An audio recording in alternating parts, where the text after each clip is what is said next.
ధనవంతుడు అంటే ఎవరు, సిరివంతుడు ఎవరో తెలుసుకుందాం. ధనవంతుడు అంటే ధనము, బంగారము, ఆస్తులు ఉన్నటువంటి వాడిని ధనవంతుడు అంటారు. కానీ ధనవంతులంతా సిరివంతులు కాదు. సిరివంతుడు అంటే అనుభవించేవాడు. ఎంత ధనం ఉన్నా కొంతమంది ఆహారం తినలేని పరిస్థితి ఉంటుంది. అలాగే మీకు చిన్న ఉదాహరణ ఇస్తాను. ఒక ధనవంతుడు ఒక 30 లక్షలు పెట్టి కారు కొంటాడు. కానీ అతను డ్రైవింగ్ చేతకాక డ్రైవర్ని పెట్టుకుంటాడు.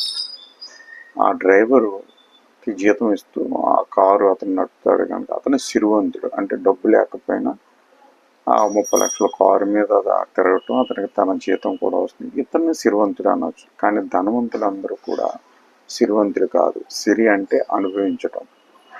ఇప్పుడు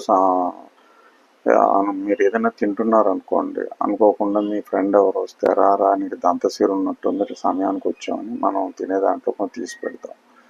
దీనిలో సిరివంతుడు అంటే అనుభవించటము అని అర్థం. అందుకని ధనవంతులంతా సిరివంతులు కాదు అని అర్థం చేసుకోండి.